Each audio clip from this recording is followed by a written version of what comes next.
تو جب وہ سانپوں کی شکل میں آئے تو پھر ان کو مارا تو نہیں جا سکتا یا مارنا نہیں چاہیے. تو یہ کہو اور سانپ اپنا رستہ ناپے گا, چلا جائے گا وہاں سے. حیات احمد خان سے یہی غلطی ہو گئی. سانپ پھن پھیلائے بیٹھا تھا, اس کا باپ تھا, وہ سانپ کی شکل میں تھا.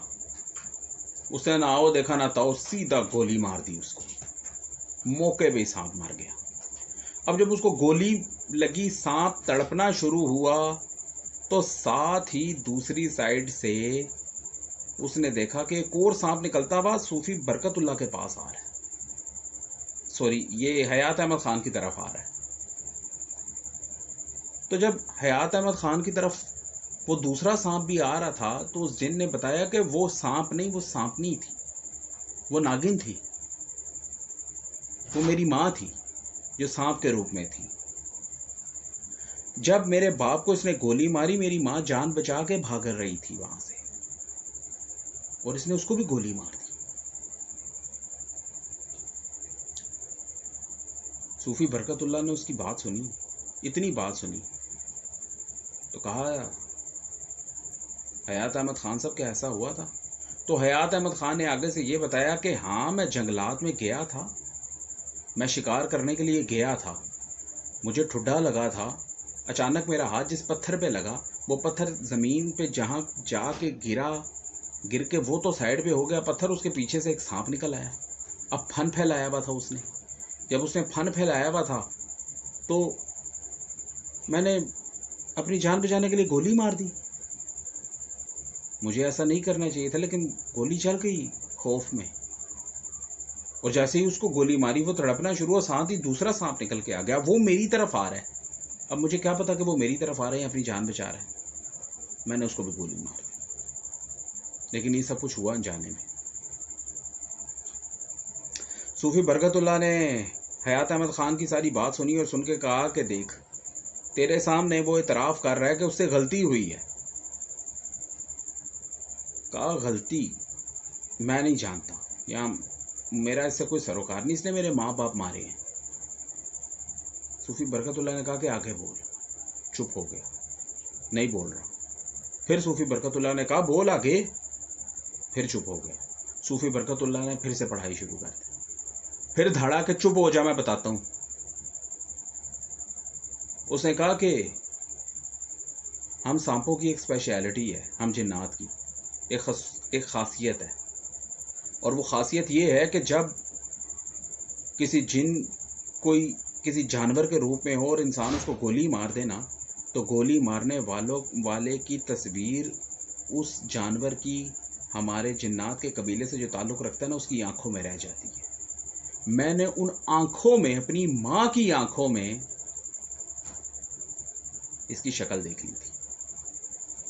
صوفی برکت اللہ نے کہا کہ جب تو نے دیکھ لیا تھا تو تو مار دیتا, اسی ٹائم ہی مار دیتا, تو نے کیوں نہیں مارا؟ کہتا میں وہاں پہ تھا نہیں, میں تو بہت بعد میں گیا, میں نے اپنے ماں باپ کو وہاں پہ مرے ہوئے دیکھا, اپنے ماں باپ کی لاشیں وہاں پہ دیکھی, اور اپنی ماں کی آنکھوں میں اس بدذات کا چہرہ دیکھا.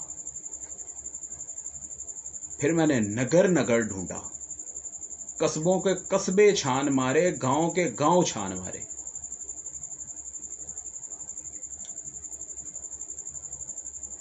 پھر ایک گاؤں میں میں تھا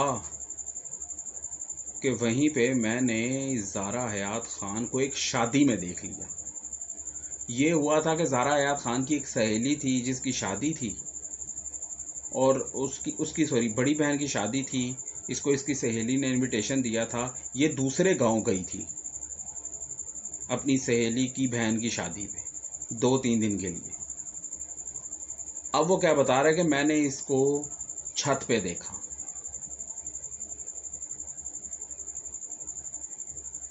بس دیکھا اور میں اس پہ فدا ہو گیا. اب میں یہ سوچ رہا ہوں کہ میں اس لڑکی پہ اپنا آپ ظاہر کروں تو کیسے کروں. جن ہوں, اگر جن کی شکل میں آیا تو یہ ڈر جائے گی.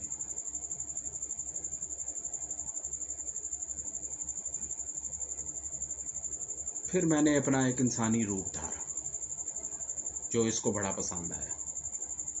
ہوا یہ تھا کہ یہ شام کے ٹائم چھت پہ تھی، بارات اگلا دن بارات کا تھا، پہلے دن مہندی تھی، شام کو یہ چھت پہ آئی تھی۔ میں نے اس کو دیکھ لیا، میری نظر پڑ گئی، میں عاشق ہو گیا اس پہ۔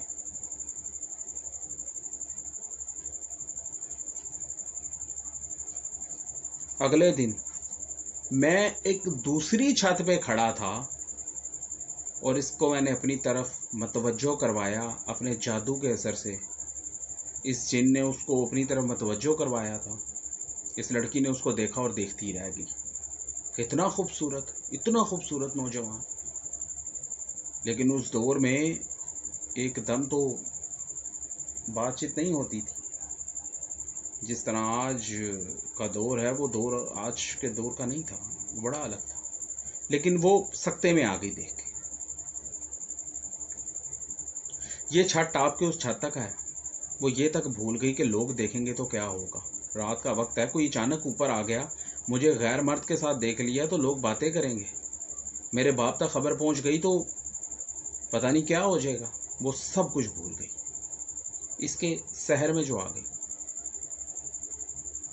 یہ اس کے قریب گیا، اس نے کہا میرا نام اقرب ہے، میں نے کل رات کو آپ کو یہاں پہ دیکھا تھا، مجھے آپ تب سے بہت پسند آ گئی ہیں، کہ اگر آپ کی اجازت ہو تو کیا ہم دوبارہ ملاقات کر سکتے ہیں؟